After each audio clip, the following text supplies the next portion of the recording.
locked in. Look at what we have here, folks. To the only show that matters. The cream of the crop. Duke Loves Rasslin. And there is no one that does it better than your host. I have come here to chew bubblegum and kick ass. The Duke. And I'm all out of bubblegum.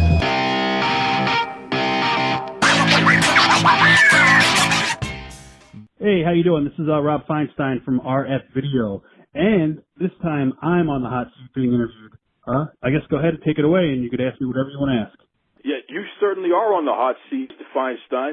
Listen, first and foremost, I just want to say, from the bottom of my heart, honestly, thank you very much. You were the guy behind RF Video. You were the guy who created Ring of Honor Wrestling, the original Ring of Honor Wrestling. You were the guy who ECW trusted with all of their footage. You were doing the tapes and the eventual DVDs of some of their greatest moments in history.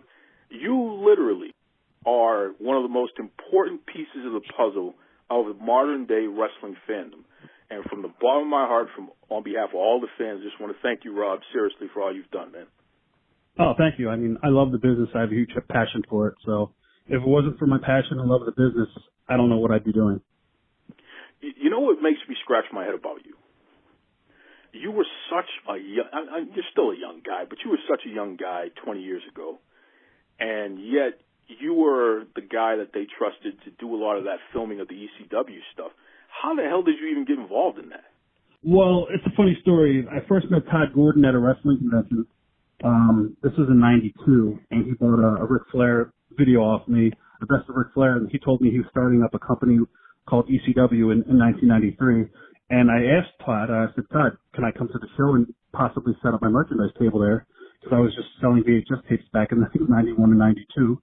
And he invited me to the very first TV tapings, and Paul Heyman was at those tapings. And I knew Paul from going backstage at NWA shows, but I didn't know him personally. I just knew of him, and I met him a couple times backstage here and there, and I'd meet him at Joe Goodhart's luncheons. He would do these functions with meet and greets. So I didn't really have any relationship with Paul at the time. But I went and I did the very first TV taping at the ECW Arena for Todd, set up merchandise. Eddie Gilbert was the booker then. He was on his way out. And then Paulie took over.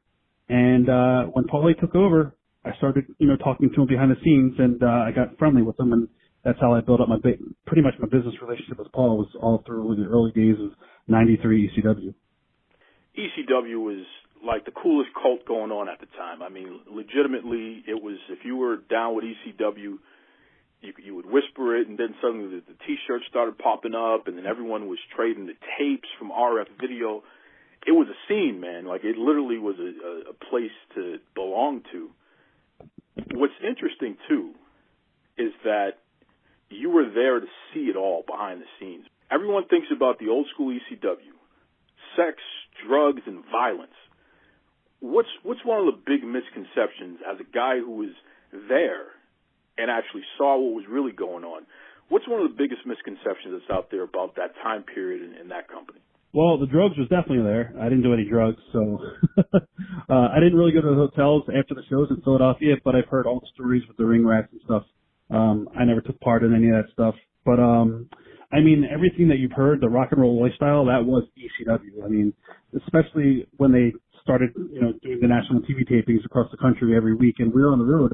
We were on the road every weekend. We were flying to a different, town all over the country, and it was a rock star lifestyle. And these guys were rock stars, and they did do drugs, and everything you've read about and heard about on interviews or, different people, put in their publications, it happened. These guys were larger than life. What was your favorite event? ECW and Paul Heyman. He produced so many top-notch shows. It's very hard to just choose one and say that was the best one. I mean, there's so many. Matter of Respect, 98, November to Remember, 97. It's endless. Heat Wave, 98. A lot of the shows were just over the top, and you watch them back today, and they still stand to the test of time. I think I got the respect from Paul and to trust me, being as young as I was back then, because he saw that I had a passion, and I probably reminded him, of himself with me, No doubt about it. No doubt about it. And again, because you're behind the scenes and you're seeing this movement get built from the ground up, so to speak, at least at the time, the modern-day version of ECW, where it went from Eastern Championship Wrestling to Extreme Championship Wrestling. You were definitely taking some notes, man, that you were filing away, bring up later on when you started your own thing. What I find interesting is that when you would watch ECW, and in between matches, they do like the little videos where they would have different advertisements. They started advertising RF video. They started telling people to actually go to this place in order to get all of your wrestling tapes and things of that nature. I had a couple stores in Philadelphia. I mean, I had 12 stores around the country: California, Texas, North Carolina, Boston, New York, the Mall of America in Minnesota. I had a store there. It's crazy looking back at it, but another reason, that we're probably on the TV for ECW is we were selling tickets out of our stores for the ECW events, and we would do appearances. I had Taz at my store. Of course, we had The Rock and Bam Bam Bigelow, RVD. Pretty much everybody that ever came through ECW did store appearances throughout the country at different one of my locations. But we also sold a lot of the wrestling merchandise for ECW out of the stores. And I was also running the official first ever Taz fan club. So we were running that for Taz as well through RF Video. That's just insane. Insane. Talk to me about the catalog, man, because, Rob, you had a catalog that rivaled the Bill Apter magazines. You know what I mean? Yeah. Like you just had people say it was Basically, it was the infamous $12 catalog, and I always would say it was 500 pages, but honestly, it was probably like 900 pages. It was every month we would come out with a catalog update, and we would update, and we would add maybe 30 to 50 new releases on VHS. And it composed of ECW commercial tapes from Japan, Smoky Mountain Wrestling, USWA, all the independents that we would film. I mean, we got our hands on everything and anything that we possibly get the rights to, we were selling. And, the catalog took a life of its own. It's the holy Bible of pro wrestling. And, I'm happy to say, looking back, I mean, I was a huge fan, and I collected a lot of tapes from when I was in high school. I'm talking New Japan, All Japan, Memphis, Texas, Puerto Rico, every company you can imagine, I got my hands on their footage. And, everything went into our catalog.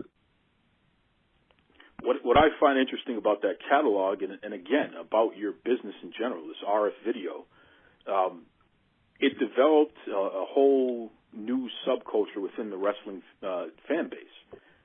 I was one of the people that was in the chat rooms, and we had ECW chats, and we had RF Video, and we would compare notes. Hey, did you get this? And can you send me that? And all. This is literally the beginning of the social media stuff. Yep, it was when Prodigy was around. Oh my God! Remember the Prodigy chats? Oh, geez. Yep, Bob Ryder. Yeah, Bob Ryder. Bob Ryder was running those deals there too. Yeah, good point. And he interviewed everybody too. Yep. But you also had a pretty good collection of shoot interviews. Yeah. We started the whole shoot interviews through ECW because I used to get the Wade Keller's The Torch, and I said this a zillion times in other interviews. Basically, I was seeing these interviews with Wade Keller doing, and I was like, why is nobody doing these on video? So I started doing them on video, and we started doing the ECW guys first.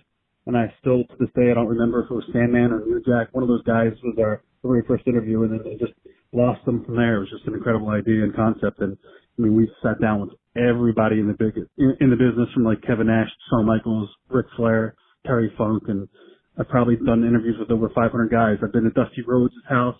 I flew to Colorado, and I sat down with Big Van Vader in his house.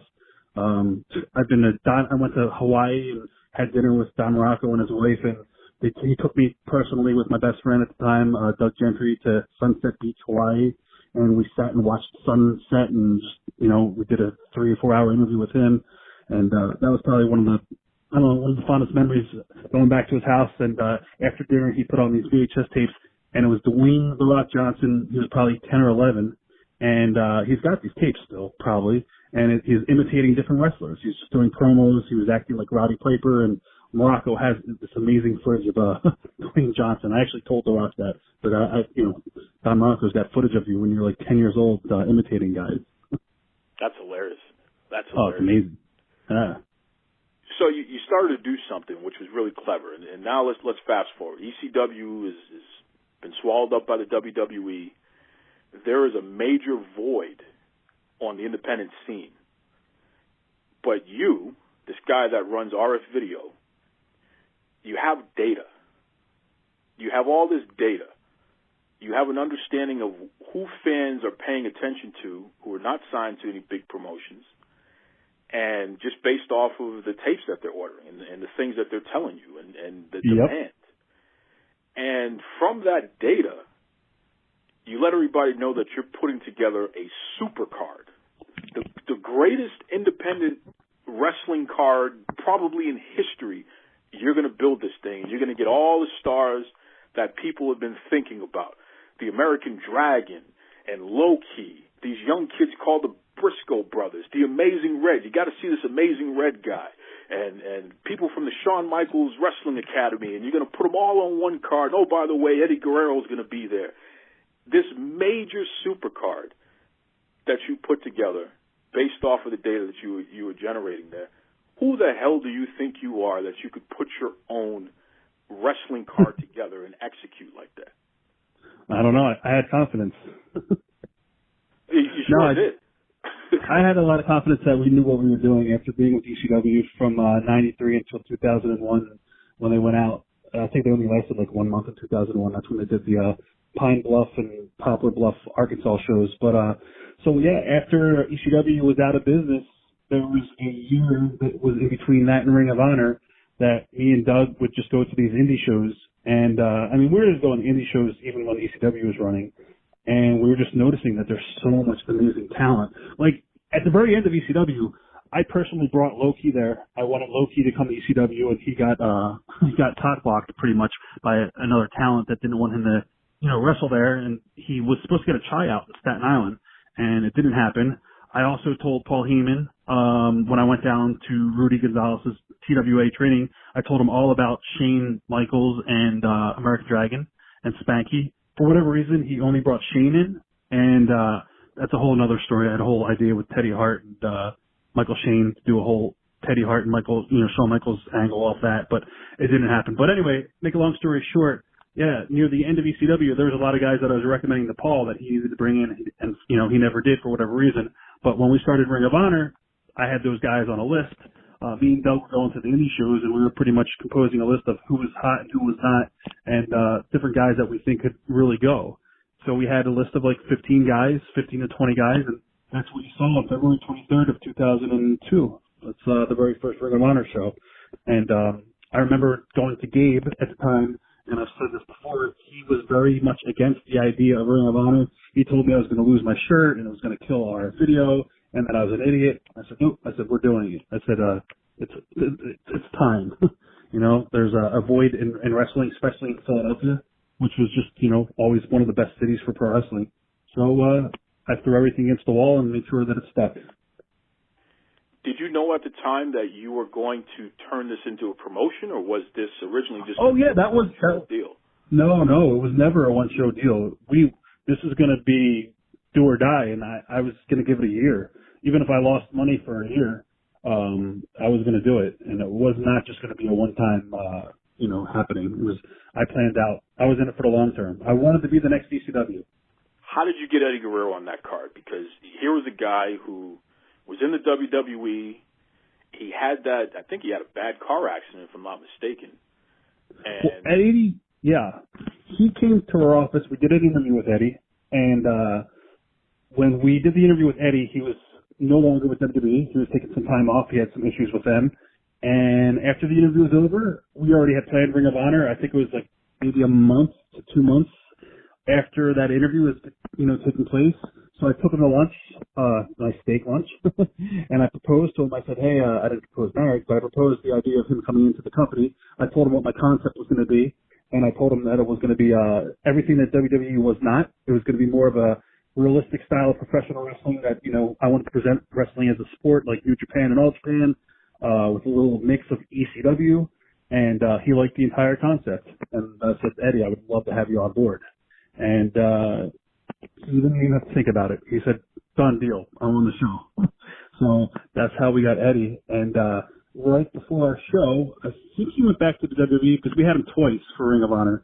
Now, I think he went back to WWE after our first show, and he agreed to be on our next show to tag with Red against the FATs, and he won the Intercontinental belt. And so I had to go through Jim Ross, and Jim Ross allowed him and the WWE allowed him to honor his commitment with us. And that's how Eddie came in for the second time. And he actually wore the WWE IC belt for us in the ring, which was absolutely amazing. What I find interesting about that first Ring of Honor show, the era of honor begins. You had Eddie and Super Crazy, and they had a fantastic match with each other, by the way. But yet your main event, you got these two TV stars on your card, and your main event was American Dragon, Low-Key, and Christopher Daniels. Yep. What the hell are you doing? You put those guys on the main event, these indie guys that everyone was getting to know instead of your TV stars. It ended up being the best thing you could ever do. But what the hell were you thinking? Oh, well, Super Crazy and Eddie Guerrero were already established talents. Everybody already knew who they were, and we knew they weren't going to be on our shows in the long run. And we wanted to build guys, and we wanted to build a company around three of the hottest prospects in the world of professional wrestling, which was American Dragon, and it was Christopher Daniels at the time, and of course Low-Key. So we wanted to showcase them, give them the platform to be the main event, so people would be talking about them at the end of the show, and not Super Crazy and Eddie, because no matter what, Eddie and Super Crazy were still going to be stars when that show ended, and we wanted to pretty much put those guys in the shining light and let them shine. And build those guys up as the future of Ring of Honor. And that's what we did, and that's why we put them in the main event. And of course, they carried their own, and it was a 5-star match. Well, here's what makes me really shake my head at you. You look at a guy like Daniel Bryan, the American Dragon, a guy that you put in the main event of your very first show that you promoted. This guy is a future WWE Hall of Famer today. Yep. Oh, one thing, and I'm not patting myself and putting myself over, and I say this all the time, I have an amazing eye for talent. If I see somebody on any show, I have probably 50 thoughts of what I could do with them and what I would do with them and how I would build them over time and get them over and all the stuff. And even to this day, I go to shows and I'll watch a show and there's going to be like two guys that are going to catch my eyes. And I was like, man, if I was running shows, I would use them and I would plan everything out in my head. I could do that right off the top of my head, even to this day. And I've always had a good eye for talent. And I knew those guys when I went down and I saw them working for Rudy for the TWA. As soon as I seen Dragon and Spanky, I was like, man, these guys are going to be stars. They had the it factor, the so-called it factor. Well, and this is the other layer of this, too. You brought up Spanky, Brian Kendrick, who's another guy. Now he's an excellent trainer in his own right. Amazing Red, Brian XL. These guys are developing the next generation, and even the generation after that of wrestling stars. Yep. How does it feel, man? How does it feel to see that type of legacy? Because once again, these are people that you believed enough in to develop videos of their first matches. Yeah, it just goes with what I was saying. I'm not putting myself over, but I just have a very good eye for talent, and Red and the SATs at the time back, and even to this day with Red especially, and the SATs are coming back in the next couple of months in Philadelphia for an indie show, but Red's in New Japan right now killing it. I mean, the kid was a monster back then. He was doing some of the most innovative things in the ring.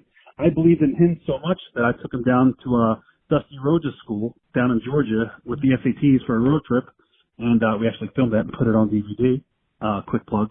And I took those guys to Puerto Rico to get exposure. I brought them to Savio Vega because they ran TV down there, and I just wanted to get these guys as much exposure because I knew they were going to be stars, especially Red. I mean, he's probably one of the best high flyers and the most innovative guys that I've seen in a long time for his size. He had a look, he was unique, and I saw money in him, and obviously other people did too after they saw him. And I just wanted to, if there's somebody that I could, really see that's going to be a star in the business, I want to do everything I can to help them, and I want to get the right eyes on them so they get exposure.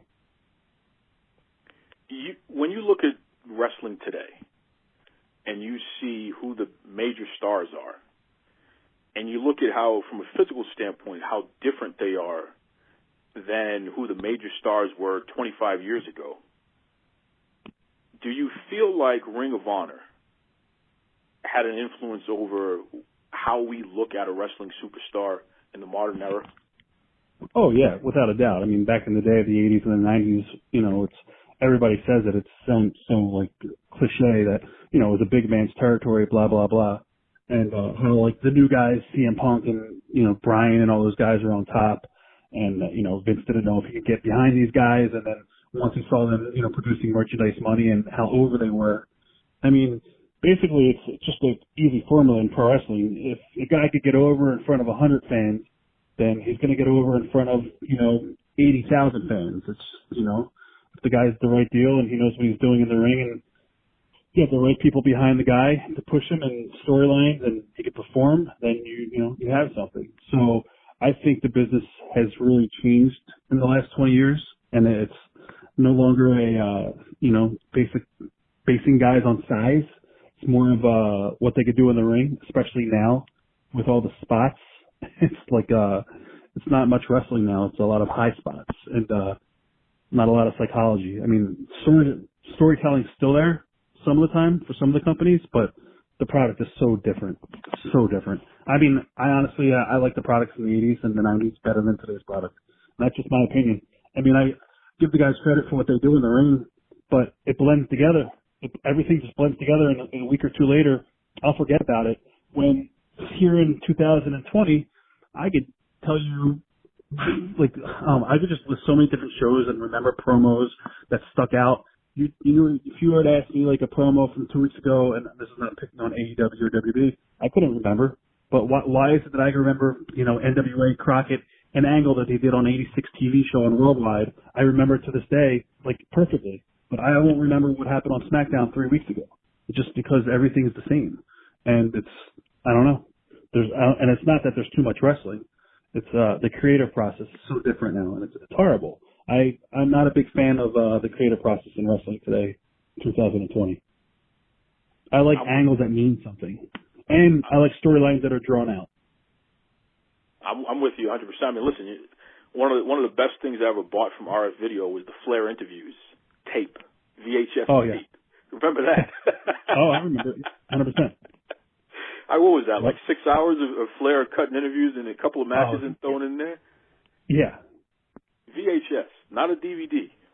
Ooh, still my favorite. Listen, Rob, let me ask you something. It's something that I ask a lot of folks because you've been in the business for a long time. You've seen them all. You've been responsible for helping so many different careers and really shaping the wrestling industry as a whole. How do you want to be remembered?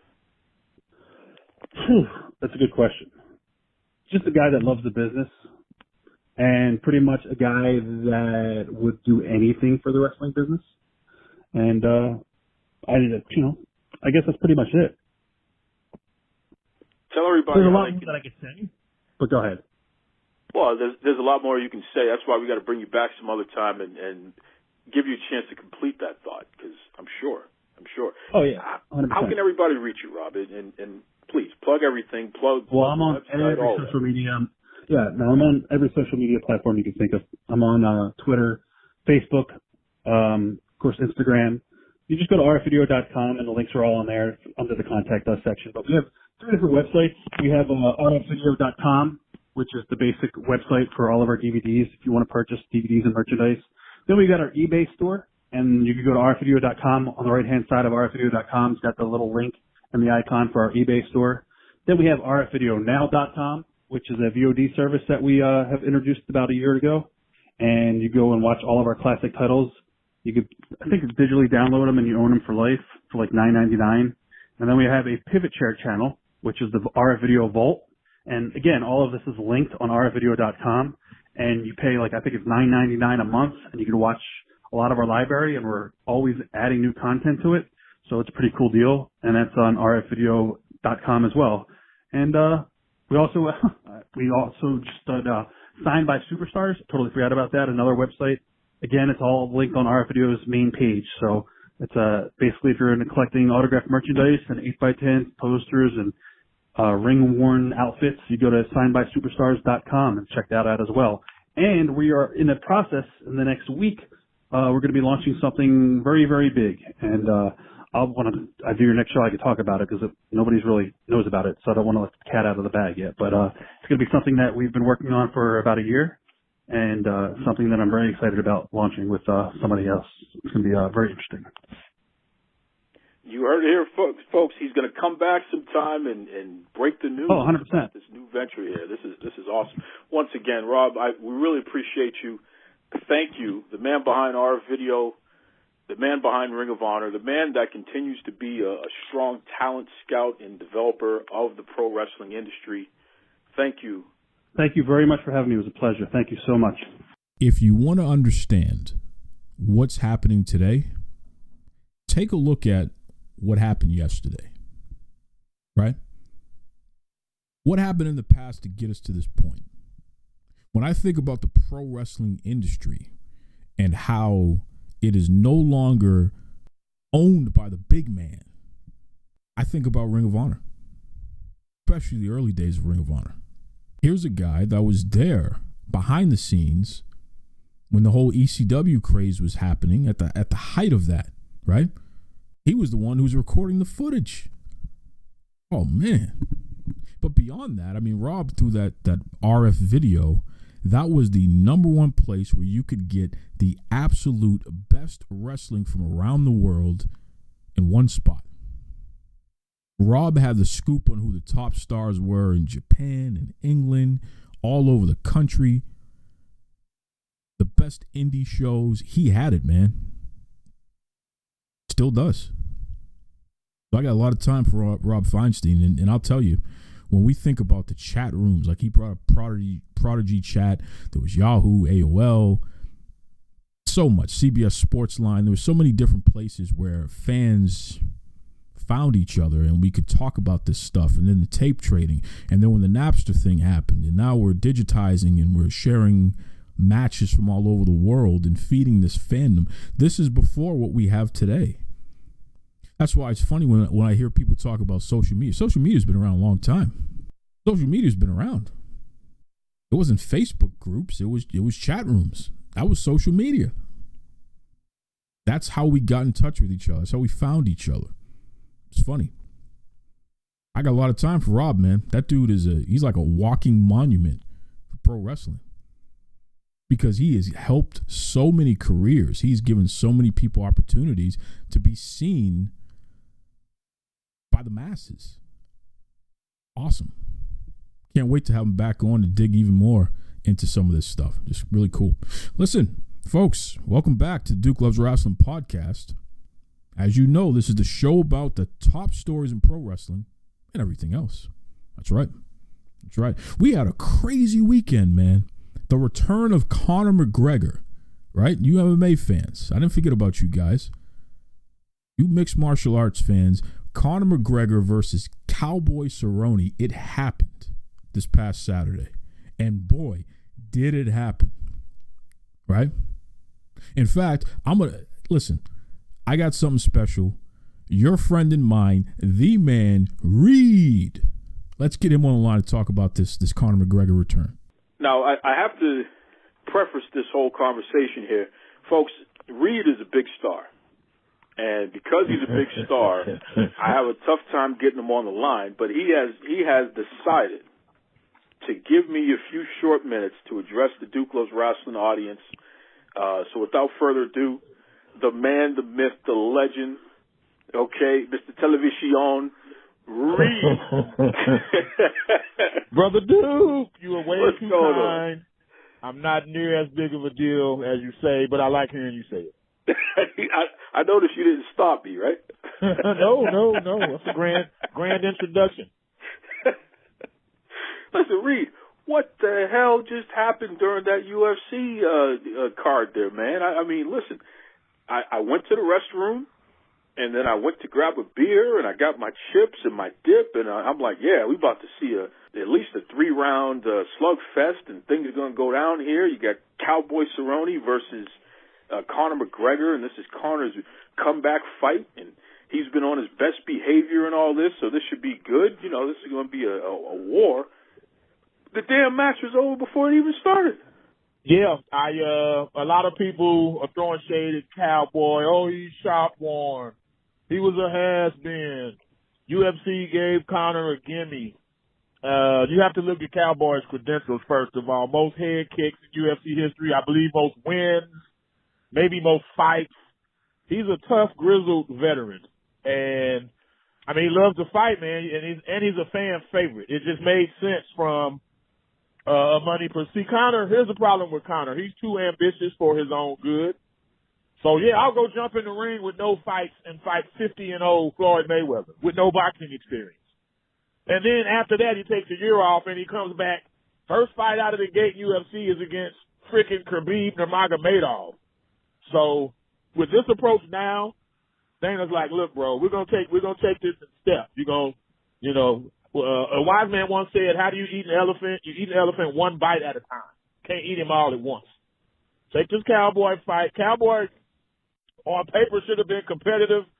I will say, when I heard him constantly say he was going to stand and strike with Conor, I myself said, okay, if he's really going to do that, and Cowboy ain't one of them dudes that's going to say he's going to zig left to really zig right and fool you. He's always kind of a man of his word. When I knew he planned on standing and trading with Conor, I was like, yeah, it ain't going to last 2 rounds, man. Which makes it that much more shocking to me that this shit lasted 40 seconds, dude. 40 damn. Like you said you went to the bathroom, got a beer, and then you hear, oh, in the crowd. And it was over. Like a Tyson fight or some shit from back in the 90s. Did you expect it to go as quickly as it did? Because that was just, it was not competitive. It was just a straight butt whooping through and through. No, and to be specific, it was clinical. The shoulder strikes, I've seen shoulder strikes before. They're not common. They're kind of like foot stomps in the octagon. You don't see them a lot. But I've never personally seen better usage of a shoulder strike than what Conor used against Cowboy. It was either he shoulder struck him 3 times. I believe the second strike is what busted up Cowboy's nose, had his eyes all puffy and shit and watery. It was masterful. And with him being a taller guy, Cowboy being taller than Conor, if Conor stays at 170, pretty much everybody he fights will be taller than him. And a lot of them like to grapple. Well, those shoulder strikes said, okay, go ahead, come clinch me and see how these shoulder strikes feel. Very masterful approach and attack. It immediately distracted Cowboy, then left leg kick to the head of UFC's head kick champion. Ground and pound, it's a wrap, man. It was, all things considered, no one thought Cowboy would win. But no one thought Conor would get him out of there in 40 seconds either. I'm a happy medium type of guy when it comes to that. Explain to everybody what you mean by shoulder strikes, because literally I know that for anyone who didn't see the fight or doesn't really understand the game, they're going to miss that. And this is such a key component to the entire match. What is a shoulder strike and how did that factor into the match? So, the bell rings. Conor tried to catch him early. Believe he threw a punch, and he ended up, Cowboy ducked, and Conor's thigh kind of hit Cowboy in the shoulder. Right then, Cowboy grabbed Conor to try to control him. He's the bigger, stronger guy. Very natural move to do. In the process, once Cowboy is holding Conor and he's standing with him, the tendency, you're going to put your head either on your opponent's right shoulder or left shoulder. It's just, you're not going to sit there and just look him in his eyes. You want your head out of the way, so you're going to pick right or left shoulder. Cowboy chose Conor's left shoulder. He's like 3 inches taller than Conor also. So then what Conor did, he would dip a little bit, dip 1 or 2 inches low, and then bam, he used his left shoulder and feel your own shoulder, feel that bone there, and recognize Conor probably had 4% body fat in the cage that night. So he literally rammed his left shoulder into Cowboy's face and nose, as the case would be, 3 different times. The second time, you could see his nose just explode. It's a legal shot. I mean, in MMA, you can strike with the shoulders, I believe with the palms. I know you can punch, you can kick, you can elbow. Can't do 12 to 6 elbows, but you can do back spinning elbows or side elbows. It's just not commonly used. Certainly not in a fight that I've seen this big, and certainly not as effectively as I saw with Conor. That was the story of the fight to me. And like I said, it's going to give any taller opponent of his something to very much be concerned with moving down the road. Absolutely. Sure. So where do we go from here? I mean, what do you expect if you were booking it? What's the next fight that Conor needs to take? Because at this point now, I mean, what are they? They did like over $2 million or something crazy like that on the pay-per-view buys. Yeah, Conor's gold. In terms of that, he could fight Reed BBS or Duke Loves Rasslin and 2 million people. He could fight a woman and 2 million people will watch it. He's the straw that stirs the drink in UFC. He's the straw, he's the flavoring, and he's the ice to make the drink cooler. That's who he is in UFC. Put it this way, the C in UFC stands for Conor, and the M in MMA stands for McGregor. Like, belt, no belt, champ, no champ. He's running this shit right now. He's running it. It's like that, dude. And I love him personally. I love him. So who do you put him in the ring with next? Where's the money fight for Reed? What is the safest fight that's still going to give you a high return financially? What makes sense to you? I think the biggest money fight right now, Khabib is fighting Tony Ferguson in April, I believe, so he's not even an option. And if Tony wins that fight, they're probably going to have an immediate rematch. So even though Dana White said Conor is absolutely obsessed with fighting Khabib, up to the point of wanting to fight a rematch with Khabib in Russia, mind you, Dana's like, that ain't happening, not in Russia, but we can't worry about Conor Khabib until Khabib Tony. I think financially, Jorge Masvidal, Gamebred Masvidal, is perfect. He had a stellar year in 2019, the 5-second flying knee KO of Ben Askren, and he bloodied up Nate Diaz and stopped him. In terms of competitiveness and money and just drawing, they would get even higher pay-per-view sales than Conor Cowboy did, because Masvidal is hot right now, too. He's hotter than fish grease right now. But that said, if I'm Conor's coach, I want a slow progression. I would go Nate Diaz again. Nate Diaz ain't beating Conor at this point. Nate Diaz's skin, he's got scar tissue everywhere. Like a 5-year-old girl could jab Nate in his eye and his shit will start bleeding immediately. It's like that. That's where I would go if I'm in Conor's camp. But if it's just about money, competition, he could go Masvidal next. There's Kamaru Usman, who had the very emotional victory over Colby Covington. But again, these dudes are 170 pounds, dude. They're a lot bigger. And these dudes, Masvidal and Usman, are a lot fresher than Cowboy is. It'll be interesting to see where he goes. But to answer your question, finally, I would personally take Nate because people would buy that also. And they're technically 1-1 in their series. So there would be a bit of intrigue to see who could finally win that trilogy. What's this nonsense that our boy, pretty boy, Floyd Mayweather, what's he talking about right now? Him and Dana are working up something. Dana White is starting a branch separate from UFC called Zuffa Boxing. He hasn't given any details other than Floyd will be involved. We don't know in what capacity. Will Floyd help him promote? Will Floyd fight? Will Floyd be like a striking coach? Like they just keep flirting that, hey, you never know, man. Floyd Conor 2 could happen. They're keeping all possibilities open. And predictably, as soon as Conor knocked out Cowboy in 40 seconds, well, within 40 seconds after that, Floyd and Manny Pacquiao had already tagged Conor McGregor on social media with some teasers. So I personally hope we don't see any more of the boxing, because for one, Floyd's like 137 years old, and Manny's like 133 years old. I don't want to see him. If Conor's going to box a legit young championship level boxer, I don't want to see. Manny's still fighting legit guys, so I would be more accepting of that. But Floyd, he's just doing these money grab ass fights, and I'm not really with that personally. But I mean, it's Conor's life, it's his money. Dana liked working with Floyd on the promotion of Mayweather McGregor, and all he will say in detail is that Floyd will be a part of this. That's no more, no less. He hasn't elaborated any further than that. Do you think it would make sense for McGregor to go find a payday with the WWE at this point? Because, I mean, you know, he's so hot, and the kind of money that they're making right now is so big. Do you think now is the time to strike that iron for at least a match or a big-time appearance, or do you think you need to stay away from that and just focus on MMA right now? I can only speak for myself.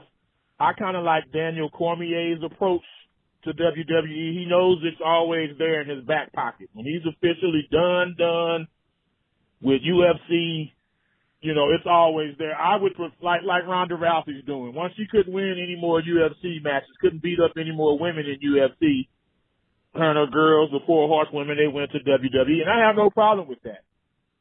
I didn't really care for Tyson Fury having his match, and he's still an active boxer, you know, lineal heavyweight champion, and now you're fighting Deontay Wilder. But it is what it is. It is. I personally would not do it. No, I'd wait till he's exercised all demons, won all the belts he's wanted to win, fought in all the big stadiums he could possibly fight in. And then when he knows he's no longer that dude in UFC, okay, yeah, then go ahead and pursue WWE. You brought him up, so let's finish on this end here. Tyson Fury and Deontay Wilder. I mean, Fury said some kind of crazy stuff, talking about he masturbates 5 times a day as he's training to fight Wilder. I don't know what one has to do with the other. What is going on, Reed? I don't know.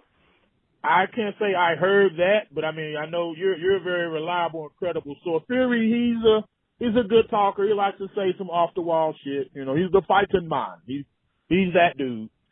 What I know about boxing is he better stop masturbating at least about 2 weeks before he fights Wilder, or his legs will be shit.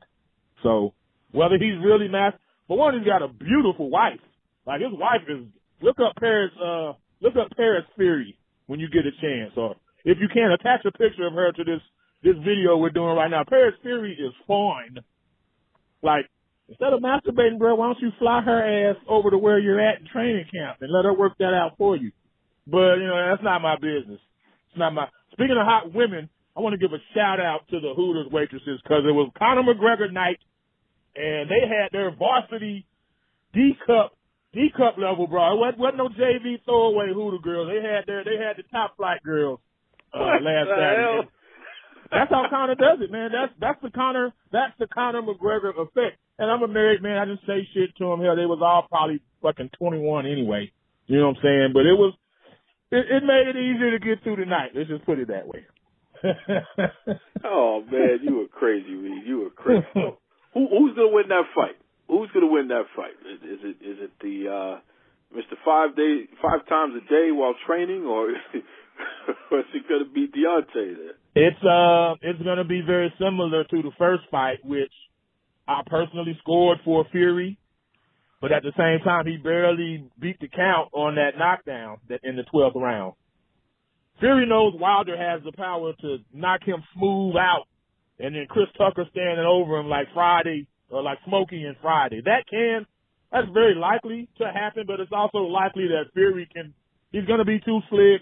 He's going to have better defense. So I can't give a prediction just yet till I see the weights and get some backstories in the training camps. I'll give you a definitive prediction before the fight, which I believe is February 22nd.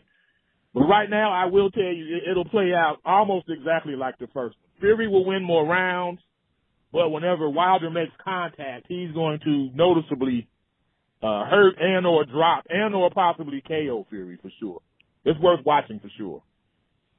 Yeah, I mean, that first fight was such a entertaining fight to watch, and you know, it went the distance, so it was entertaining as hell. So I can't wait.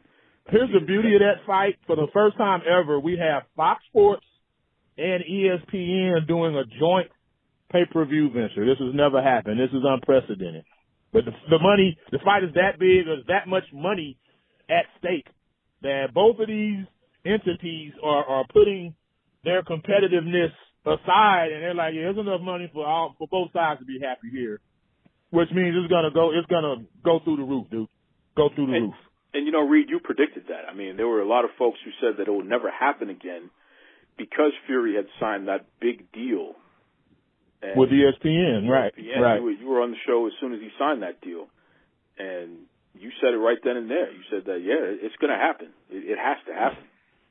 Right. It just delayed it. I wish it had been an immediate rematch. I believe Fury's had 3 fights since then, but now we're getting it. And 3 fights and a wrestling match, to be honest. But then we get it February 22nd. So at this point, I don't care about the last 3 fights. You know, the fight I want to see is about to happen. So all that having to wait stuff is irrelevant to me at this point. Good call. Good call. Listen, Reed, if folks want to reach out, they want to check out your podcast, the whole 9 yards, go ahead, plug away, man. Plug away. Search for Reed BBS on YouTube. Reed BBS Television. I do several podcasts a week, mostly about boxing, but also about mixed martial arts. Ironically, I'm dropping a Conor Cowboy podcast tonight. It might even already be up because I actually hit send on it, so it might even be up as we're speaking. But yeah, check me out, man. You won't be disappointed. I have a kind of off-kilter but harmless sense of humor. I'm not a creepy old dude, but I like to look at the menu from time to time, if you know what I'm saying. And yeah, I know my shit about combat sports. At the end of the day, I know my shit. I won't tell you nothing. If I don't know something, I say I don't know it. But please check me out. You won't be disappointed. And, you know, that's really the beauty of you, Reed, and definitely have appreciated having you on the show over the past few years because, just like you said, if there's something you don't know, you're the first one to admit it. I don't know that. You're going to have to give me some more information about that, or I'm going to defer to you on that.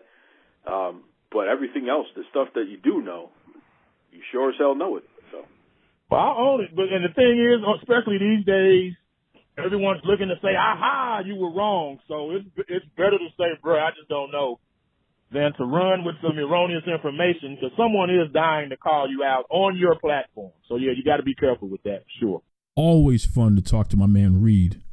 What a great dude. What a great dude. Just knows his stuff, doesn't pull any punches. You know it'd be funny? And I was thinking about this the other day. Can you imagine if Reed and Brad Shepard recorded talking to each other about anything? How crazy would that be? Two guys that don't bite their tongues. They don't hold back. They just kind of let it out. That would be an entertaining listen. I got to get these guys together, man. It's fun. It's fun stuff. Listen, we are on the road to Royal Rumble. That's coming up this weekend.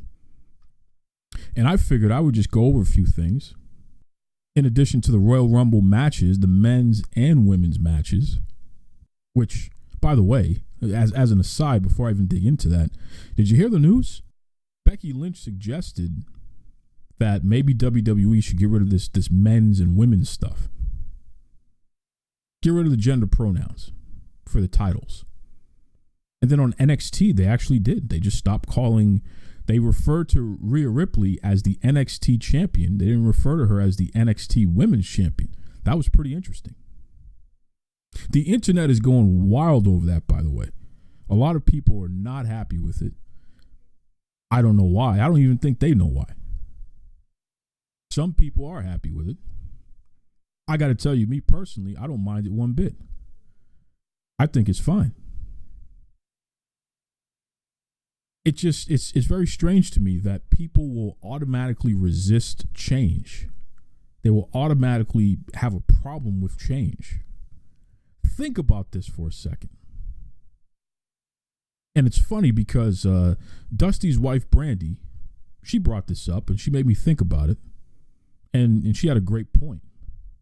What do you do if a transgender wrestler or a non-binary wrestler wins one of these world championships?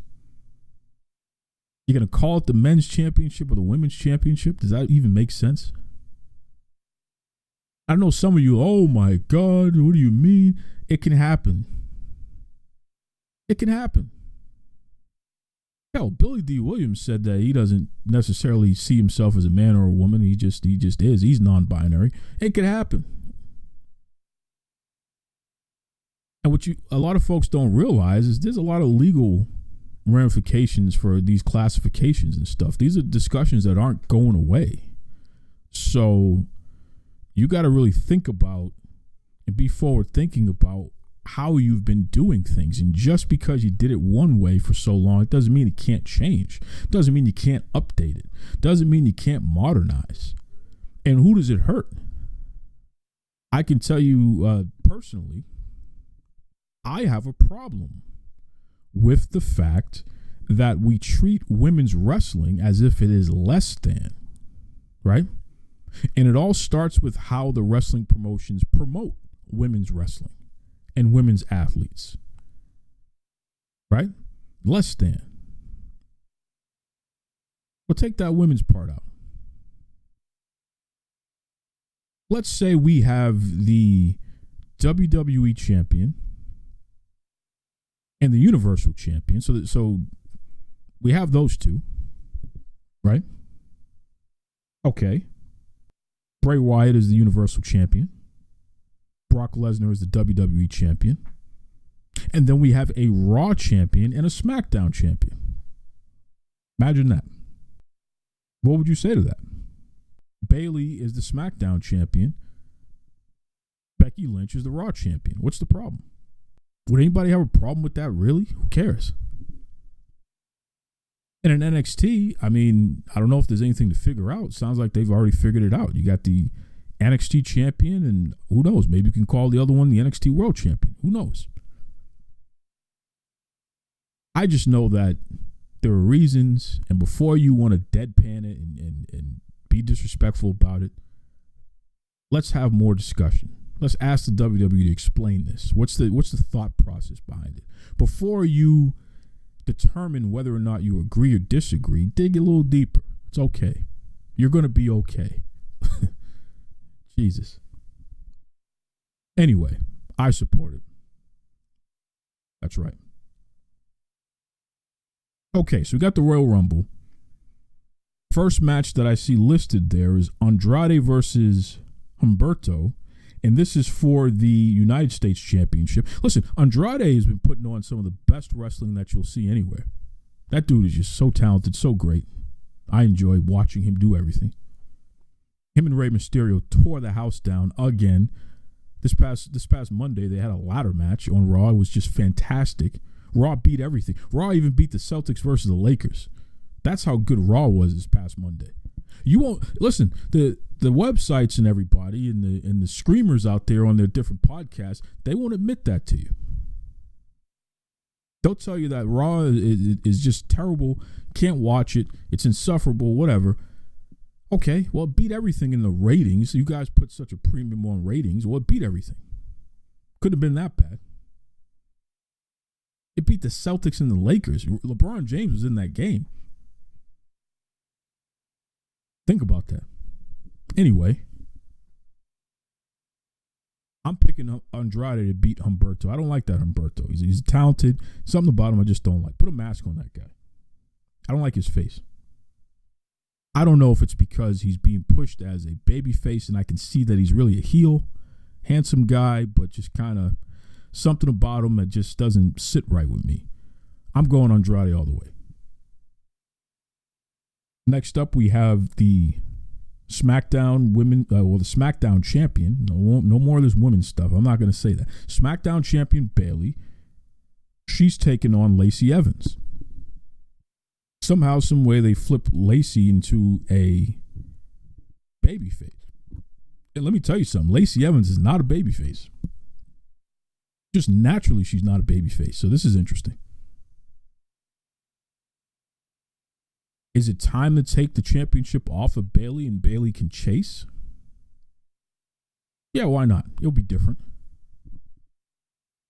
Leading up to WrestleMania, and then Bayley can win it back. Or Sasha can win it or something. Yeah, why not? Put it on Lacey. Not going to hurt anybody to make Lacey champion. Who's that going to hurt? Do it. I'm going with Lacey Evans. I want to see her as champion. I want to see what she can do with the SmackDown championship. Put it on her. Let's see what happens. It's different. And I like the idea of a heel Bayley chasing. I like that. That's interesting to me as well. And what could happen? Let's say that Sasha gets the nod to challenge champion Lacey at WrestleMania, and somehow, some way, Bayley is the reason why Sasha doesn't win. Or she's the reason why Sasha wins. You can set up the program between those two at any point, which I hope we're leading to that, because that's probably the best women's match you can put on outside of Charlotte being involved in it. Probably is. That's another story. Shout out to the 4 Horsewomen.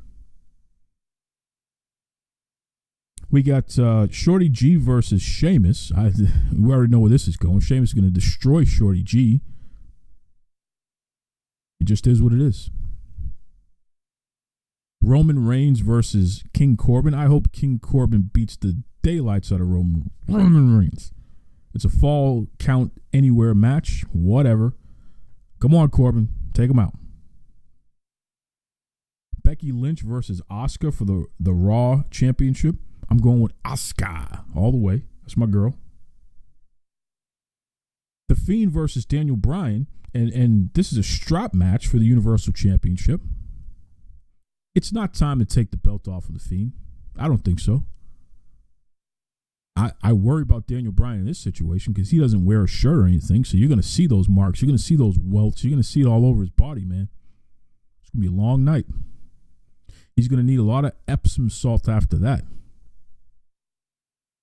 Then we have the Women's Royal Rumble match and then the Men's Royal Rumble match.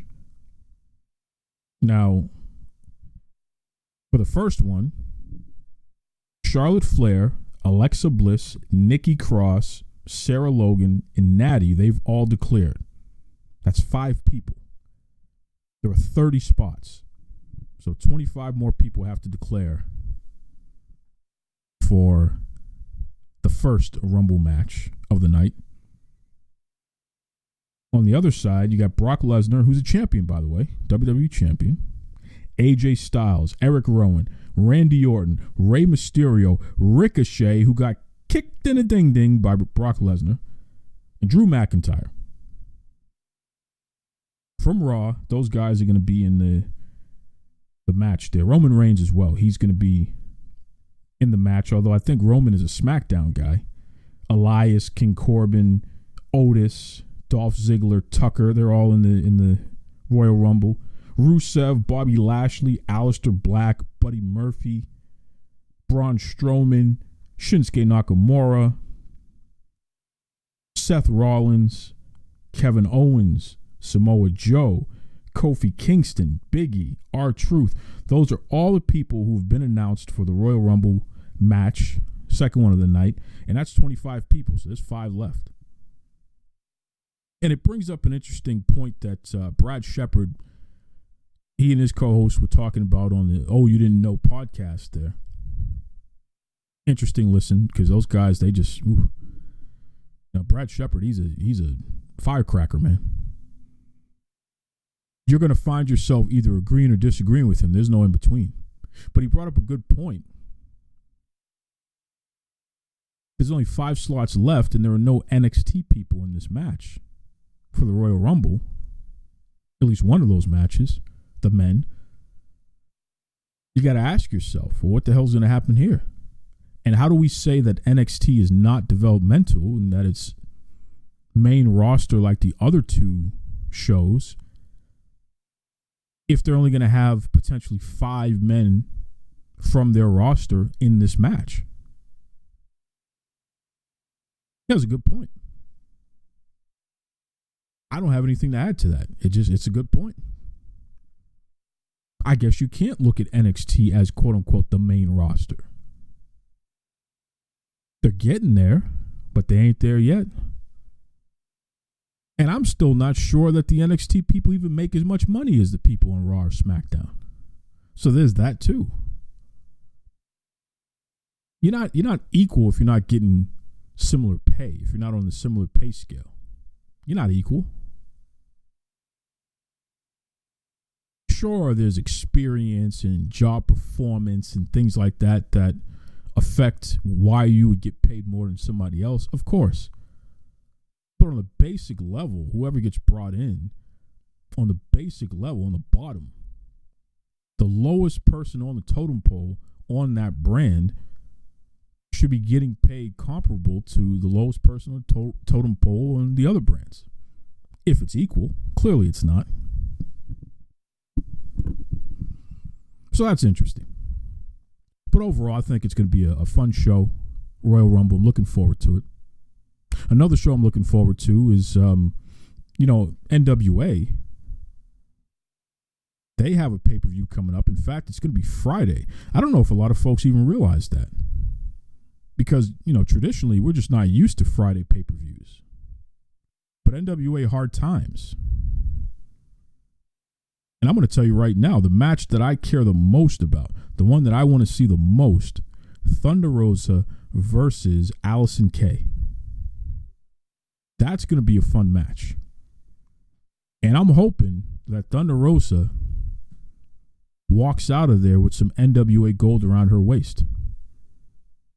I would love to see that. I think that she is just fantastic, having a great couple of years. Not just a year, a couple of years. She's kicked it up a notch, man. Traveling all over the world, winning titles, beating people up. That's what she does. It's great. So that's the match I'm looking forward to see. There's a lot going on that card, and no disrespect to it, but the match that I want to see is Allison Kay and Thunder Rosa. I want to see them tear the house down, and I'm sure they will. I'm sure they will. Fun stuff. I want to give a shout out to AEW. They had that Jericho cruise, and I was having a little fun online. Some of the folks got a little upset at me because I pointed out the diversity of the crowd of the people on the Jericho cruise. Some accused me of pointing out the lack thereof. Someone said, "Oh, come on, Duke, there's a black guy in that picture." Okay. It's like, I don't know, hundreds of people in the picture, and it's like, where's Waldo? Oh, I found a black guy. Good for you. Look, it is what it is, folks, right?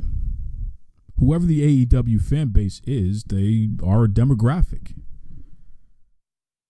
And when you're missing certain demographics, you have to start asking the question, well, where are they? Because we know they're part of the general wrestling fan population, right? Where are they? Good question. And I'm sure, Tony Khan is an analytics guy. I'm sure he knows what his fan base is. Just seems like it's heavily white male to me. Which, ironically, is what the top of their card is. And that's fine. If that's what you want to focus on, they say they want to focus on their core audience, then that's what they're focusing on. This is why you don't see a lot of women's content from them, or an emphasis on their women's content, because clearly women aren't their core audience. And that's fine. Everybody deserves to be marketed to. I just don't know how inclusive and all this other stuff you can claim to be when that's not reflected as heavily on your roster as you would have led people to believe it is. But that, whatever. Shout out to Chris Jericho. He put on his Jericho cruise, and the whole concept of a wrestling event happening on a cruise is pretty cool. Setup of the ring was interesting. I mean, the fans could basically touch the ring. That's how close they were. Setup of the ring was interesting. Dynamite, it looked like an entertaining episode. The wrestling content, not so much, but overall, because it was different. It was interesting. NXT was NXT. Shout out to Keith Lee. He won the North American Championship. Pretty cool. Pretty cool. That dude's a star. I saw CM Punk said that Keith Lee should win the Royal Rumble. That's a bold statement. That's a bold statement. It would be interesting if that happened. I don't think it's going to happen because what are you saying to the rest of the roster when this guy gets to leapfrog everybody? I don't know about that. I think Keith Lee needs some more time in NXT.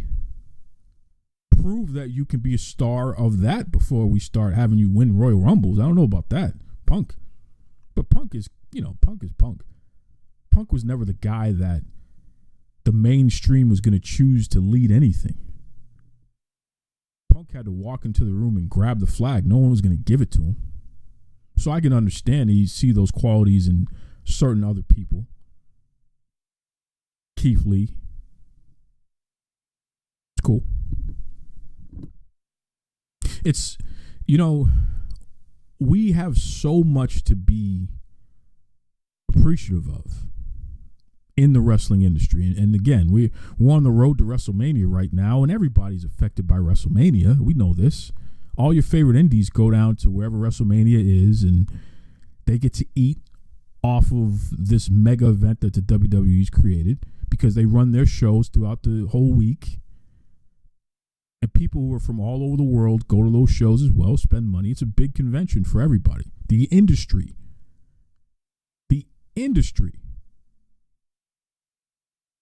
survives off of WrestleMania, or at least thrives off of WrestleMania. And we're getting to that point. It's coming up a couple months. It's a great time, man. Great time to be a wrestling fan. And I want to I'm putting that out there because I just want to remind everybody, we don't have to agree on everything that we talk about, right? We don't have to agree. But it would be nice if we would be just a little bit more respectful toward each other. And who knows, I may be asking too much. But some of the stuff that I see, some of the things that I see people say to each other, hey, some of the things that some people say to me. And I'm a guy, I'll never cuss you. I'm not going to cuss you. I'm not going to carry on with you. In fact, I'll be very respectful to you. Even when I'm dressing you down, I'm the nicest guy you'll ever get dressed down with. You can bet on that. Because you're not going to take me out of my character. I just wish there were more people who saw things from that perspective. So many of you will cuss and rage and carry on and just, ugh. And then what's interesting is that a lot of you are going through some pretty tough times in life. Because you post about that stuff online. I guess that's therapy. Fine, do it. But it's just interesting when you see somebody who is going through a really tough time in life and they're posting about that, and then they turn around and they want to cuss somebody out online because they prefer one wrestling show over another. Or in my case, because I brought somebody on the show to interview and you don't like that person. Very strange. It's a news show. What do you think I'm doing here? Anyway. It would be nice if we could be a little nicer to each other, or at least a little more respectful to each other. We're not going to agree on everything. And that's okay. I don't agree with anybody on everything. But let's find a way in 2020 to just add a little more respect onto it, right? You know what I say at the end of each episode of this show, folks. Be kind to yourselves and be kind to others. What do you think that really means? Give yourself a break. Don't be so hard on yourself. Don't beat yourself up so much. Don't focus on the negatives of what's going on in your life so much. Be kind to yourself. And when you're able to be kind to yourself, you can extend that kindness to others, right? There's nothing wrong with critiquing something and pointing out, I don't like that. I want to see that change. There's nothing wrong with saying, hey, you promised to give me A, and yet you're delivering B. I find something wrong with that. That's okay. But once you turn it into cussing and threatening and all kinds of nonsense, it's like, come on. Be kind to yourselves and be kind to others. That's all I got. Until next week, folks. You know it. Say it to yourself. I'm not even going to say it again. You say it. Say it out loud. There you go. Take it away, Tony Schiavone. Mr. Tony Schiavone, and we're desperately out of time on Duke Loves Rasslin.